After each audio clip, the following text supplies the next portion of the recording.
ज्ञानेन रंशमतकर्कशतर्कतन्त्रे सिंहांशमेकमपि तद्विविधं समर्च्य तेन स्वयं तदभवद्गुरुराजयोगात् श्रीमण्डलीकगुरुमण्डलमाश्रितोऽहम् सर्वाणि शिशिशेखराङ्घ्रियुगळी दिव्यार्चनप्रस्फुरद्ब्रह्मानन्दमरन्दपान सुहितस्वान्ताः प्रशान्ताः सदा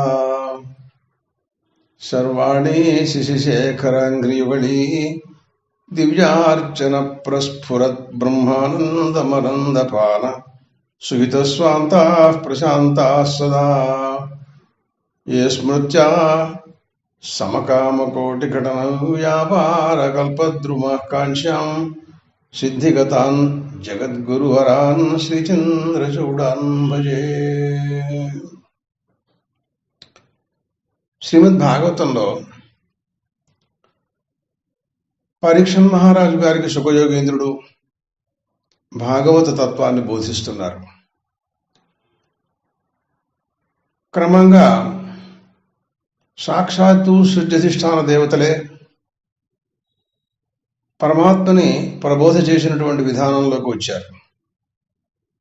దాన్నే శృతిగీతలు అంటారు. స్వయంగా పరమాత్మని అవి ప్రబోధిస్తూ ఆయన యొక్క గుణగణములను, మహిమ,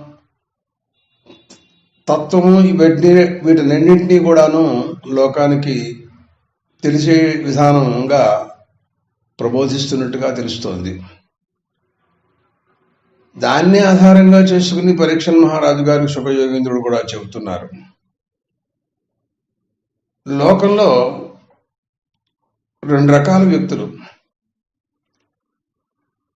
ఈశావాస్యము మొదలైన ఉపనిషత్తులు చెప్పే మాటలు చూస్తే అసుర్యా నామతే లోక అంధేన తమసావృతా తాగుస్తే ప్రేత్యాభిగచ్చంతి ఏకేచాత్మనో జనా హచేద వేదీధ సత్యమస్తి నచేదిహా వేదీన్మహతి వినష్టి భూతేషు భూతేషు విచింత్య ధీరా ప్రేత్యాస్మాల్లోకాదమృతా భవంతి అని ఉన్నాయి మంత్రాలు, ఉపనిషత్తులు.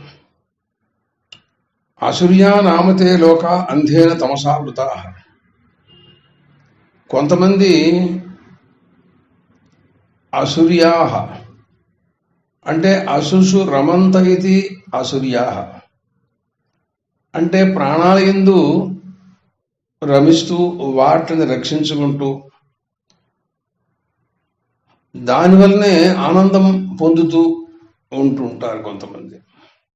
అంటే ప్రాణతృప్తి, ప్రాణాన్ని రక్షించుకోవడం కోసం చేసే ప్రయత్నాలే ఎక్కువ.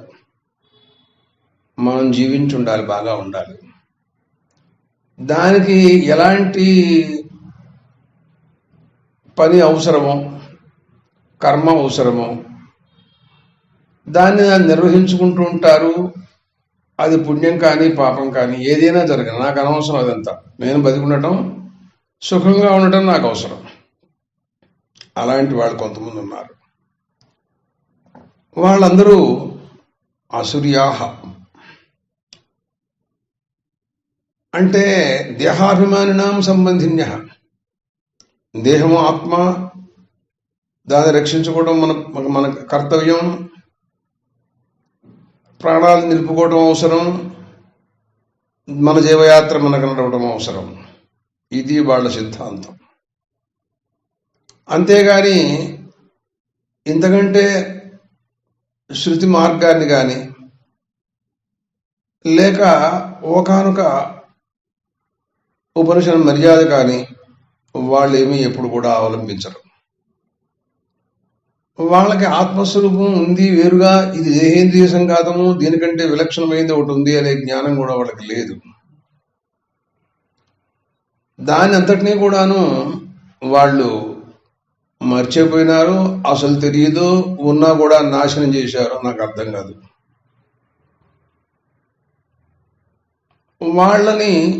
వాళ్ళు కష్టాలు కలిగినప్పుడు దుఃఖం అనుభవిస్తుంటారు. ఒకప్పుడు జరుగుతుంటాయి కదా, సుఖము దుఃఖము రెండు అలాగా నడుస్తూ ఉంటూ ఉంటాయి.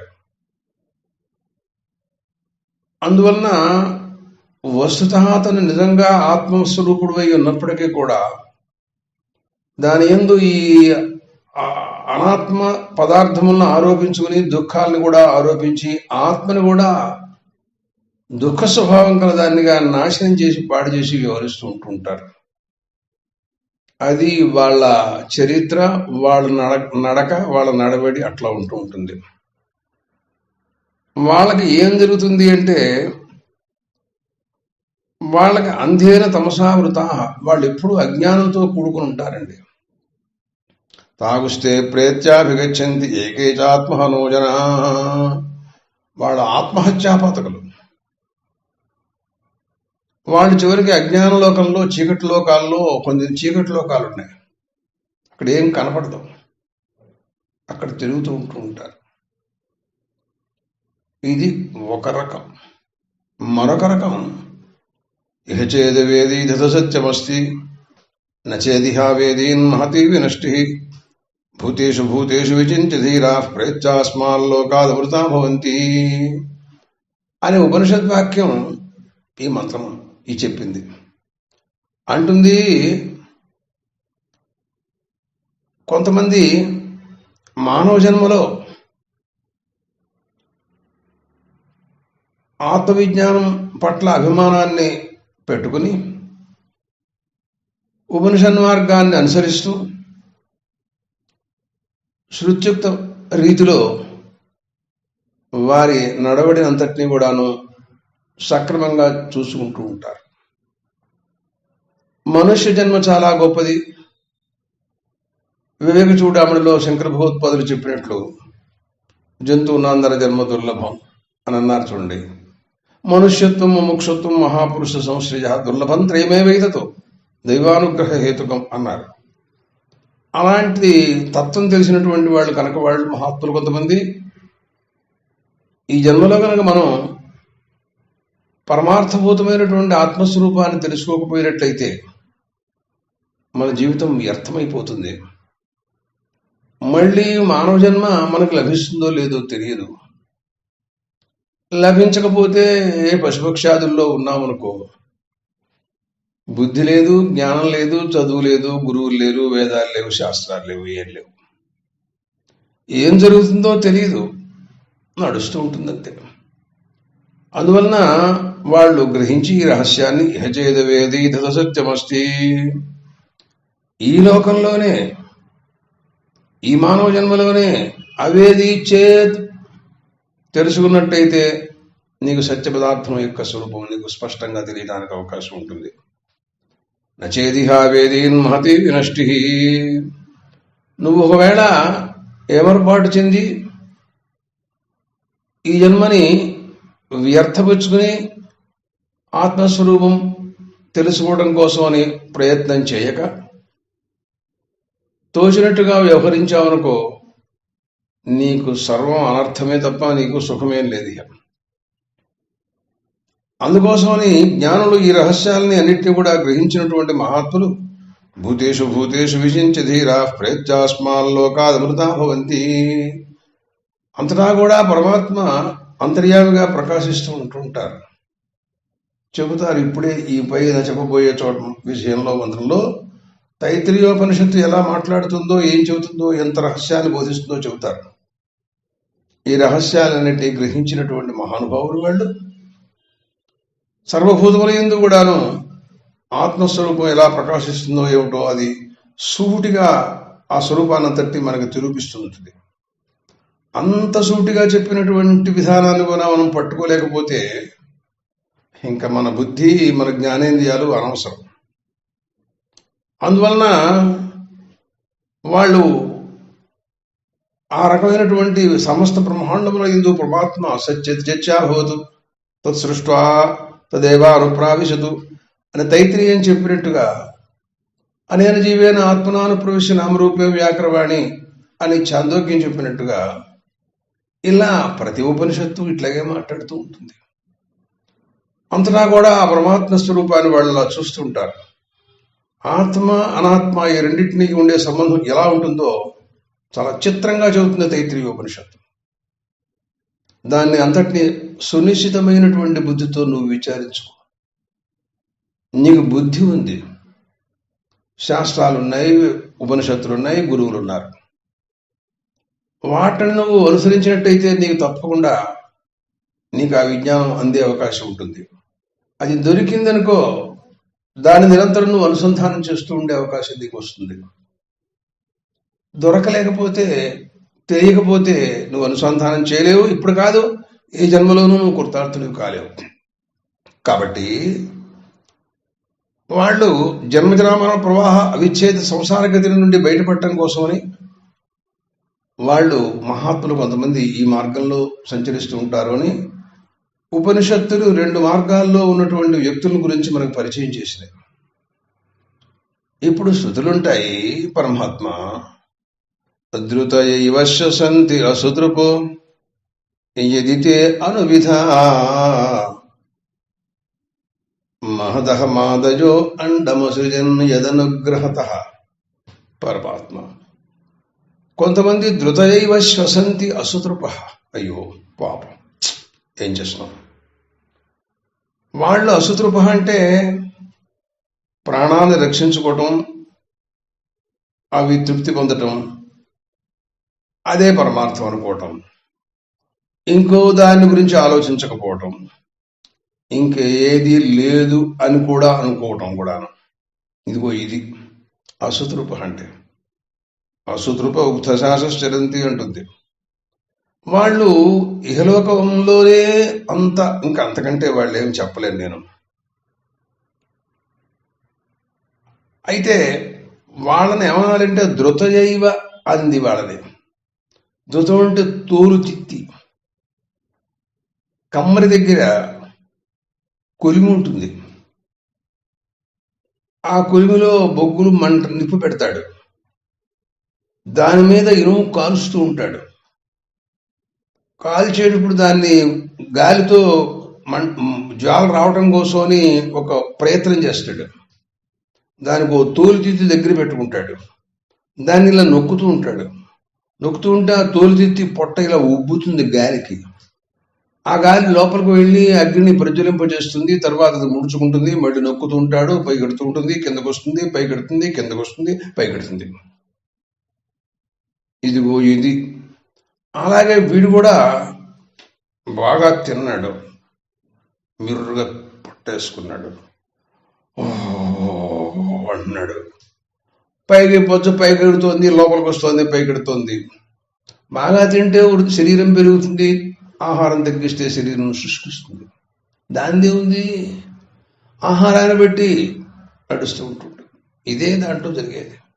ధృతయైవ శ్వసంతి అసుతృప. కానీ యదితే అనువిధా. పరమాత్మ కానీ కొంతకాలానికి వాళ్ళు తెలుసుకుంటారు. అనువిధా అన్నాడుగా, అంటే నిన్ను అనుసరిస్తారు. తరిహి సఫల జీవా భవంతి, సఫల జీవినో భవిష్యంతి. వాళ్ళ జీవనం సఫలమవుతుంది అప్పుడు. లేకపోతే నేను తెలియక ఇదే పరమార్థం అనుకుంటే తోలు తిత్తి లాంటి వాళ్ళే. దాంట్లో ఏమీ ప్రయోజనం లేదు. 2 గుర్తుంచుకోండి మీరు ఇక్కడ. తోలు తిత్తి ఒక చర్మంతో తయారైనటువంటిది. దాంట్లోకి వాయువుని మనం పంపించాం, ఉబ్బింది. అలాగే ఈ శరీరం కూడా ఒకానొక తోలు లాంటిది పైన కప్పాడు. లోపల మలమాంసాదులు, భూమికలు, వీటిలన్నింటినీ పెట్టి ఒక కూర్చాడు, జాయింట్ చేసాడంతా కూడా. అన్ని ముక్కలు ముక్కలు లోపల తీసి చూస్తే అది డాక్టర్లకు బాగా తెలుస్తుంది. పశువులు పోయినప్పుడు బయటకు చూస్తే మనకు కూడా తెలుస్తూ ఉంటుంది. వాటిని బట్టి మనం కూడా అంతే. ఇదంతా బాగుండదనే ఉద్దేశంతో పైన ఓ తోలు కప్పాడు, టార్పాలు కప్పినట్టుగా. అట్లా తర్వాత దాంట్లోకి వాయువుని పంపించాడు. ఇక్కడ కూడా రెండోది ప్రాణమయ కోశాన్ని. ఇది అన్నమయ కోశం, రెండోది ప్రాణమయ కోశం. దీనంతటినీ దీంట్లోకి లోపలికి పంపిస్తాడు. పూర్తిగా లోపల అంతటా, శరీరం అంతటా వ్యాపించి ఉంటుంది ఆ ప్రాణమయ కోశం. ఈ శరీరంలో ఈ తోలులో ఉన్నటువంటి దాంట్లో ఏ భాగంలో ఎక్కడైనా కాస్త ఆ ప్రాణమయ కోశం ప్రసరించదు అని అనుకో, అంతవరకు ఆ శరీరం వేళ్లాడుతూ ఉంటుంది. అది పని చేయదు. మనం చేతులు ఇలా ఆడిస్తున్నాం, కాళ్ళతో నడుస్తున్నాం, పరిగెత్తుతున్నాం, ఏవో పనులన్నీ చేసుకుంటున్నాం. ఆ తర్వాత ఆ భాగం వాడికి పని చేయకపోతే వాడే పని చేయలేడు అనమాట. చెప్తారు, ఆయన ముందే మాట్లాడతారు. ఇది అనువిధాహం, నిన్ను అనుసరించిన వాడు ఉన్నారే వాళ్ళు కృతార్థులే, సఫల జీవనాభవంతి. వాళ్ళ శ్వాసలు వృధా శ్వాసలు కాదు. నిన్ను గుర్తెరగక నీ ద్వారా ఈ లోకంలో ఈ జీవయాత్ర నడుస్తోంది అని గమనించినటువంటి మూర్ఖులున్నారే, వాళ్ళ శ్వాసలు దండగా ఊరికే రొప్పుతూ ఉండటం తప్ప ప్రయోజనం లేని శ్వాసలయ్యావి. అహమాదయో అండమసృజన్ యదనుగ్రహత. పరమాత్మ నీవు సంకల్పమాత్రం చేతి ఇక్కడే ఉండి మహత్తత్వం, అహంకారం, పంచతన్మాత్రలు, అలాగే పంచభూత పృథివీ తేజో వాయువు ఆకాశాలు, అట్లా వాటిలో గుణాలు, వాటిలోంచి మళ్ళీ భౌతిక ప్రపంచం సృష్టిని అంతటిని కూడా తయారు చేస్తూ ఉంటావు. దానికి నువ్వేం పెద్ద కష్టపడక్కర్లేదు. నువ్వు అనుకుంటే జరుగుతుంది. అంతకంటే పెద్ద సంకల్పం, నీ సంకల్పం తప్ప అంతకంటే ఏమి దండవు. కష్టపడవలసినటువంటి అవసరం ఏం లేదు కదా. అటువంటి పరిస్థితులలో అవన్నీ కూడాను ఈ జగత్తంతా కూడా ఆ రకంగా పరమాత్మ నుండి వస్తోంది అనేటువంటి భావమైనా కనీసం వాళ్ళకి తెలిసిందంటావా, తెలియలేదంటావా? తెలిస్తే అదృష్టవంతులే. అలాంటి వాళ్ళు సఫల జీవనా భవంతి. ఇతరథా ధృతజైవ భస్త్రాయివ వృథాశ్వాసా భవంతి, ఆశ్వాసా భవంతి. అందుకోసమని వాళ్ళు ఈ రహస్యాన్ని గుర్తెరగాలి. వాళ్ళు ఎంత ప్రాణతృప్తి కలిగి శరీర పోషణ, శరీరమే ఆత్మ, ప్రాణములే ఆత్మ, మనస్సు ఆత్మ, దేహం ప్రాణమపి ఇంద్రియాణ్యపి చలం బుద్ధించ శూన్యం విదు శ్రీమాలాంధజడోపమాస్తహమితి భ్రాంతా భృజమాదిన మాయాశక్తి విలాస కల్పిత మహావ్యామోహ సంహారిణే తస్మై శ్రీ గురుమూర్తయే నమ ఇదం శ్రీ దక్షిణామూర్తయే. శంకర భగవత్పాదులు చెప్పినట్టుగా ఇలా ఉన్నారు లోకంలో కొంతమంది. దేహం ఆత్మ, ప్రాణములే ఆత్మ, మనస్సు ఆత్మ, ఇదా పద్ధతి. సరే, వీటిని కనీసం పరమాత్మ నుండి వచ్చినాయన్న సంగతి తెలుసుకోకపోవడం అనేది చాలా పొరపాటు. అదేమిటండి, ప్రపంచంలో ఎవరు ఏమనుకుంటున్నారో నాకు తెలియదు. వాళ్ళ మనస్సుల్లో ఏముంటుందో మనం దూరు చూశామా? ఈ శరీరాలు నా వల్లనే వచ్చినాయి, నేనే దీనికి అధికారిని అనే అహంకారం కలవాళ్ళు కూడా జగత్తులో లేకపోలేదు కదా. అది పరమేశ్వరుడి సంబంధం దీంట్లో ఏం లేదు. ఎవరి సంబంధము లేదు. నేనే అనుకునే అహం ఉంది చూసావా? అలాంటి వాళ్ళు ఉన్నారే, వాళ్ళు నిన్ను సేవించరు. వాళ్ళు నిన్ను ఎందుకు సేవిస్తారు? వాళ్ళు సేవించరు. కానీ నువ్విచ్చినటువంటి శరీరేంద్రియ సంఘాతాన్ని వాడుకుంటున్నారు. నువ్విచ్చావన్న సంగతి అయినా గుర్తెరగరు. కృతజ్ఞులు. ఇప్పుడు పరమేశ్వరుడు ఈ శరీరేంద్రియ సంఘాతాలు ఇచ్చాడు అని ఒకవేళ వాళ్ళు అంటే ఏదైనా వాళ్ళకి నష్టం ఉందంటావా? నాకు తెలియగలుగుతా. భగవానుడు వచ్చి నేను సృజించినట్టు నువ్వు గ్రహించావు కాబట్టి నాకు ఏదైనా సత్కారం చెయ్యి, నాకు డబ్బులు ఇప్పించు అని అంటాడా వచ్చి? ఆయన పాపం నీ డబ్బులు కావాలి ఆయనకి. నువ్వు అడిగితే ఆయన నీకే ఇస్తాడు. కానీ నీ అహం అడగనివ్వదుగా. అడగనివ్వదు, తెలుసుకోనివ్వదు, చెప్పనివ్వదు, ఏమీ చేయనివ్వదు. కృతజ్ఞుడివి నువ్వు, తెలియలే. అందువలన అయితే ఏమయ్యా, నువ్వు ఊరికే ఎక్కువగా మాట్లాడుతున్నావు, విషయం చెప్పకుండా నువ్వు అలా మాట్లాడితే నాకు నచ్చదు, విషయం చెప్పమని అడిగాను. చెప్తాను నేను. మహదాదయ, మహత్తత్వం అహంకారాలు ఇవన్నీ ఉన్నాయనుకున్నాం కదా.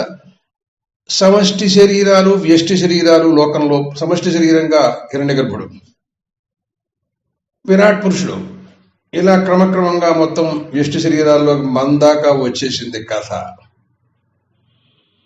దాంట్లో మొట్టమొదట్లో ఈ స్థూల శరీరాన్ని మొట్టమొదట్లో సృజించాడు. ఈ శరీరం ఈ మాత్రం పొడుగు, ఈ మాత్రం లావు, ఇట్లా ఉంది, బాగుంది. కానీ ఆ కొలిమి దగ్గర తోలు తిత్తుంది చూసావు, అలాంటిదే ఇది కూడా. అదేమిటి అట్లా తేలిగ్గా తీసేసావు? నేనేం తీసేలా, లోపల ప్రాణవాయువు గనక సవా ఏష పురుష అన్నరసమయ తస్యేదమేవ శిరః అయం దక్షిణః పక్షః అయముత్తరః పక్షః యోగాత్మా మహఃపుచ్చం ప్రతిష్ఠ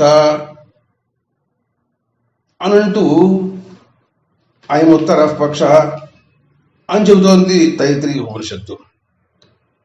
తర్వాత మాట్లాడుతూ తస్య పురుష విధత్వం తస్యేదమేవ శిరః అయం దక్షిణః పక్షః అయముత్తరః పక్షః అయమాత్మా ఇదం పుచ్చం ప్రతిష్ఠ అంటోంది.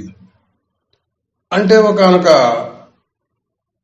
శిరస్సు, చేతులు, ఈ శరీరం ఆత్మ మధ్య భాగం, వీటిలన్నిటి 1 2 3 4 పుచ్చం 5 పంచవిధంగా పురుషాకారాన్ని దీంట్లో మనం చూస్తున్నాం. ఇది ఇట్లాగే ఉండిపోయిందనుకో. ఇట్లాగే ఉండిపోవడం అనేటటువంటిది ఎందుకంటున్నాను అంటే, ఇలాగే ఉండిపోయే స్థితి ఒకప్పుడు కనపడుతూ ఉంటుందని నీకు తెలుసు. వెళ్ళిపోయినప్పుడు అప్పుడు శరీరంలో వాయువు లేదు, ప్రాణమయ కోశం లేదు, లేక మనోమయ కోశం లేదు, విజ్ఞానమయ కోశం లేదు, ఆనందం ఏదీ లేదు. అట్లా ఉంటూ ఉంటుంది. అలా కాకుండా దీంట్లో ఆయన ఎంత తర్వాత ఏం చేశాడంటే, తస్మాద్వా ఏతస్మాదన్న రసమయాత్, అన్నరసమయాత్, అన్నరసమయాత్ అన్యోంతర ఆత్మా ప్రాణమయ తేనైష పూర్ణ. అది ఆ మాట చెబుతోంది శృతి. దీంట్లోపల ఆయన అన్నరసమయమైనటువంటి, అన్నరసం తిన్న దగ్గర నుంచి శరీరం వృద్ధి పొందుతూ ఉంటుంది. దాంట్లోకి లోపల ఒకనొక ప్రాణమయ కోశాన్ని లోపల ప్రవేశపెట్టాడు. తేనైష పూర్ణ అని అంటోంది తైత్రీయం. ఆ ప్రాణమయ కోశం వల్లనే ఇది పూర్ణత్వాన్ని చెందుతోందిట. అంటే భాష్యకారుడు అడుగుడునా కూడా చెప్తాడు ప్రతి కోశం దగ్గరను. ఒకసారి మనం చెప్పుకుందాం. ఒకనొక బంగారం ప్రతిమలు తయారు చేసేవాడు కానీ, వెండి ప్రతిమలు తయారు చేసేవాడు కానీ, సీసం కానీ, లోహం కానీ, వగైరా వగైరా, వాడు ఒక ఆకారాన్ని తయారు చేసినటువంటి ఒకనొక 2 డిప్పలు తయారు చేస్తాడు. ఆ 2 డిప్పల్లోనూ నువ్వు విష్ణుమూర్తి ఆకారమా, దత్తాత్రేయ ఆకారమా, ఏదో ఒక దేవుడు, గణపతి, సుబ్రహ్మణ్యేశ్వరుడా, మనం ఏది అడిగితే అన్నింటి తయారు చేసి ఉంచుకుంటాడు వాడు. దాన్ని ఇలా నొక్కేసేసి మనం ఏ రకమైన మనం ఇచ్చిన డబ్బును బట్టి బంగారు కరిగినటువంటి సీస దాంట్లో పోస్తాడు, వెండి కరగేసి పోస్తాడు, లేకపోతే సీసం కరగేసి పోస్తాడు. అది బిగిసిన తర్వాత మెల్లిగా ఆ డిప్పలు తీసేస్తాడు, తదాకారాకారాన్ని కనపడుతూ ఉంటుంది. అంటే ఈ సీసం ఇవంతా కూడా లోపలికి పూర్ణంగా ఆ మూసలోకి అంతటా వ్యాపించాలి. అది లేకపోతే ముక్కు, కళ్ళు అవి సరిగ్గా రావు. అది ఎట్లాగో అట్లా పరమాత్మ ఈ తోలుతిత్తిగా పడి ఉన్నటువంటి, శ్వాసలేక పడి ఉన్నటువంటి, ముద్దులుగా ఉన్నటువంటి ఈ శరీరం లోపల, అంటే అన్నరసమయమైనటువంటి ఈ అన్నమయ కోశం లోపల మరొక కోశాన్ని ప్రవేశపెట్టాడు. లోపలికి ఈ కరిగినటువంటి బంగారు రసం, బంగారం అవన్నీ లోపల లోహాలు పోసినట్టుగా మొత్తం దీంట్లోకి ప్రాణమయ కోశాన్ని లోపల ప్రవేశపెట్టాడు. అది ఎక్కడా మళ్ళీ కాస్త కూస్త ఆ అలోహం కానీ రసం కానీ ముక్కు దగ్గర కానీ మూకుతి దగ్గర కానీ పడకపోయినట్టయితే ముక్కు లేకుండా కళ్ళు లేకుండా వస్తుంది బొమ్మ. అందుకోసం వాడు అట్లా చేయడు, అది పూర్తిగా లోపలికి వెళ్ళేటట్టుగా చేస్తాడు. అట్లాగే ఇక్కడ కూడా పరమాత్మ వాడెంతవరకు చేస్తాడో చేయడో చేయగలడో లేడో నాకు తెలియదు, కానీ ఈయన మాత్రం అట్లా చేశాడు అంటే రేపొద్దున్ని చెయ్యి వేళ్లాడుతూ ఉంటుంది.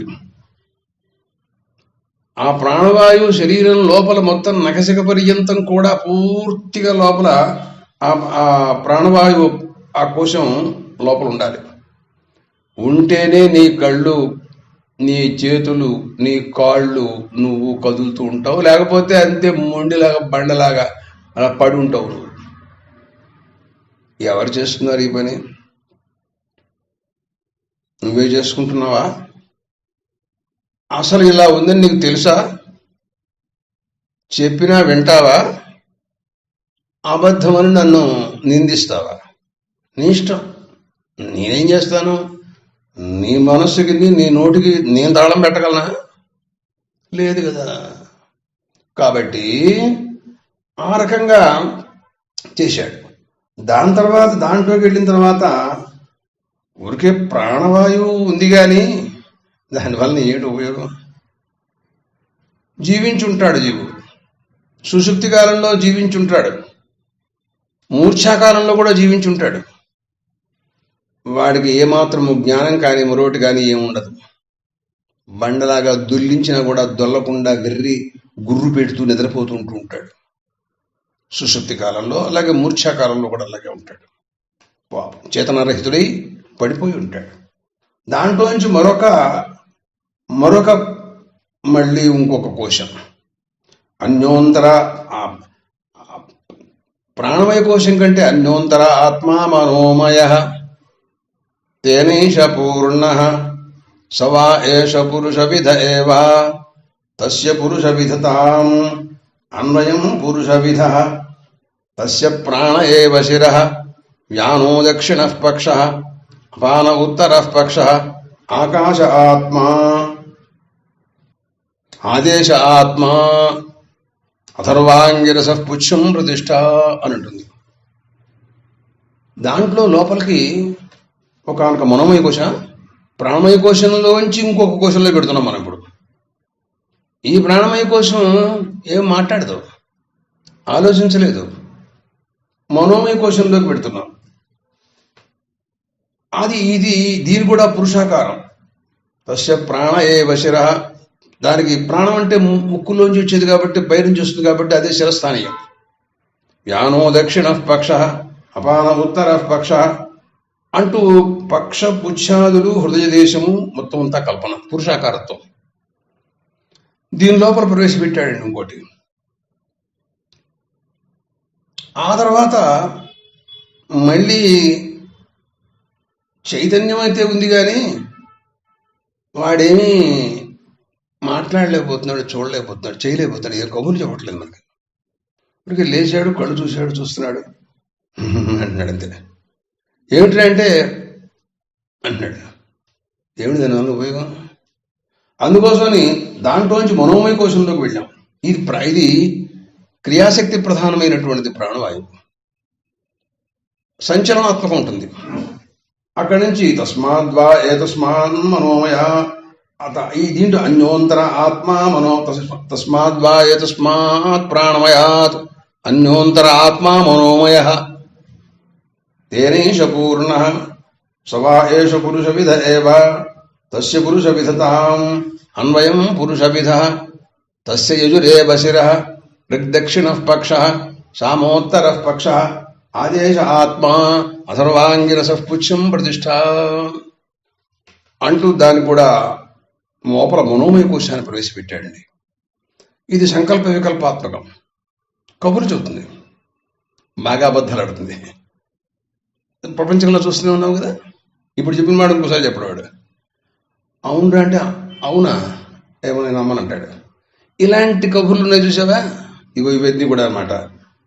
అయితే ఈ మనస్సు లేకపోతే ఇవేవి మనం చదువుకోలేం కాబట్టి తస్య యజురేవ శరారగ్దక్షిణ పక్ష సామోత్తర పక్ష ఆదేశాత్మ అధర్వాగ్య పక్ష ఇవన్నీ దీంట్లో ఉన్నాయండి. దాన్ని బట్టి చూస్తే ఆ లోపల మనోమయ కోశం అంతటా కూడా వ్యాపించింది. ఇది కూడాను మళ్ళీ మూషాని శక్తితో ధృతతామ్రాధిపతి అంటుంటాడు అడుగుడుకున్నాడు భాష్యకారుడు. దాని లోపల మొత్తం పూర్తిగా అంతటా కూడాను మనోమయ కోశం లోపల ప్రవేశించింది. ఎందుకంటే కళ్ళు చూస్తున్నాడు వాడు అంటున్నాడు. అంటే ఏంటి కదా, వాడి మనస్సు పనిచేస్తోంది, కళ్ళల్లోకి వెళ్ళిపోయింది మనస్సు, వెంటనే వాడు చూశాడు అంటున్నాడు. అట్లా ప్రతి అవయవంలోకి అది వెళ్ళిపోతుంది అనమాట. దానికి అర్థం ఎక్కడ పడితే అక్కడలా దాని ప్రభావం ఉంటుంది. అయినా అంత పెద్దగా కనపట్టలేదు దీనివల్ల మనకు ఉపయోగం. అందుకోసం మళ్ళీ ఏం చేశాడంటే తస్మాద్వా ఏతస్మాన్ మనోమయాత్ అన్యోంతర ఆత్మ విజ్ఞానమయ తేనైష పూర్ణ. ఈ విజ్ఞానమయ కోశాన్ని ఇంకోటి పెట్టాడండి. దానివల్ల ఈ మనోమయ కోశం పరిపూర్ణం అవుతుంది. లేకపోతే ఇది ఎన్ని అబద్ధాలున్నో చాడీలు చెప్పడం ఉన్నో ఇటువంటి వాటితో సరిపోతుంది. ఆ విజ్ఞానమయ కోశం అనేది ఉంది, అది బుద్ధి ప్రధానమైనటువంటిది. అది చాలా వివేకం కలది. తెలియదా తస్య శ్రద్ధైవ శిరః తస్య శ్రద్ధైవ శిరః ఋతం దక్షిణః పక్షః సత్యముత్తరః పక్షః యోగ ఆత్మ మహఃపుచ్చం ప్రతిష్ఠ. విజ్ఞానమయం చాలా గొప్పది. శ్రద్ధ, విజ్ఞానం కలవాడు నాడే బుద్ధి కలవాడు శ్రద్ధతో ఉంటాడు వాడు. తస్య శ్రద్ధైవ శిరః ఋతం దక్షిణః పక్షః. ఋతము సత్యము మానసికమైనటువంటి యథార్థ భాషణం, వాచికమైనటువంటి యథార్థ భాషణం, ఇవన్నీ కూడా వాడి దగ్గర ఉంటాయి. వాడు చాలా విలక్షణంగా ఉంటాడు. కానీ ఏదైనా ఒక ఇంత చేస్తున్నాం, ఇంత బాగానే ఉంది, కానీ ఆనందం కావాలి మరి. దీనికంటే కూడాను తస్మాత్ విజ్ఞానమయాత్ అన్యోంతర ఆత్మానందమయ తేనైష పూర్ణ సవా ఏష పురుషవిధ ఏవ తస్య పురుషవిధతాం అన్వయం పురుషవిధ తస్య ప్రియమేవ శిరః మోదో దక్షిణః పక్షః ప్రమోద ఉత్తరః పక్షః ఆనందాత్మ బ్రహ్మపుచ్చం ప్రతిష్ఠ. దాంట్లోంచి మోదం, ప్రమోదం, ఆనందం మొదలైనవన్నీ కూడా ఈ విజ్ఞానం వల్ల దీంతో వస్తున్నాయి. అంటే వాటి వల్ల నీకు విజ్ఞానం వల్ల ఆనందాలు కలగాలి. అవన్నీ నీకు ఉన్నప్పుడే ఈ విజ్ఞానం, దానివల్ల ఈ విజ్ఞానం కోశం పూర్ణమవుతుంది ఆనందమయ కోశం వల్ల. ఇంత విజ్ఞానం చదువుకున్నావు, అది చేసుకున్నావు, ఓ బ్రహ్మాండంగా వేదాలతో ఘనపాటి, అబ్బో సులక్షణ ఘనపాటి, కానీ దానికి ఏదైనా ఒక అనుక ఆనందం ఏదో యథావత్. ఇవన్నీ మనకు ఉండాలి అంటే ఆనందమయ కోశం ఉండాలి. దానివల్ల విజ్ఞానమయ కోశం పరిపూర్ణం అవుతుందట. విజ్ఞానమయ కోశం ఉంటే గానీ మనోమయ కోశం పరిపూర్ణం కాదు. మనోమయ కోశం ఉంటే గానీ నీకు ప్రాణమయ కోశం పరిపూర్ణం కాదు. అది ఉంటే గానీ అన్నమయ కోశం పరిపూర్ణం కాదు. లోపల ఇలాంటి తమాషాలన్నీ లోపల ఉన్నాయి. అయితే నాకు ఒక డౌట్ ఉంది ఈ విషయంలో, మిమ్మల్ని అడుగుతున్నాను అండి. ఇదంతా ఎవరని అడిగాడు? ఆయనే ఈ రూపంతో మారిపోతున్నట్ట. ఇదేమిటి కొత్త విషయం చెప్పావు? పరమాత్మే అన్నమయ కోశంగాను. ఎందుకని ఎట్లా అయినాడు అంటే శృతి అంటుంది ఆకాశాద్ వాయు వాయోరగ్ని అగ్నేరాప అభ్య పృథివీ పృథివ్యా ఓషధయ ఓషధీభ్యోన్నం అన్నాత్ పురుష అని చెప్పింది. అంటే ఆకాశంలోంచి ఇలాగా పృథివీలోకి అన్నం ద్వారా తన లోపల అన్నంలోంచి తను పురుషుడుగా కూడా అదే అయిపోయిందిట. అన్నం బ్రహ్మ, అహంచ బ్రహ్మ, భోక్తాచ బ్రహ్మ, తదిన మంత్రం. అది కూడా అన్నం బ్రహ్మగా భావించాలి మనం అన్నం తినేటప్పుడు పవిత్రంగా. ఎందుకంటే దానివలన మనకి ఒకనొక విజ్ఞానం కలగాలి. అన్నమయ్య సౌమ్య మనహ అన్నాడుగా చాందోగ్యంలో. అందువలన అదే ఆయనే ప్రాణమయ ఈ శరీరంగా మారిపోయినట్టు. ఆయన ఏంటండి, ఆయన అదేంటి ఇలా దిగజారిపోయినట్టు ఏంటి ఆ పరమాత్మ? ఆయనే మళ్ళీ ప్రాణమయ కోశంగా మారిపోయినట్ట. నువ్వే ప్రాణమయ కోశంగా అయిపోయినావు కదా ప్రభు, నువ్వే విజ్ఞానమయ కోశంగా నువ్వే కదా, నువ్వే ఆనందమయ కోశం నువ్వే కదా. అయితే మరి నీ అసంగత్వం, చిద్రూపత్వం, ఆనందత్వం ఇవన్నీ కూడా దీంతో కలిస్తే నీకు మాయమైపోతాయేమో, పాడైపోతాయేమో, అంటుపడిపోతాయేమో, అమ్మో అని నాకు భయంగా ఉందని అడిగా.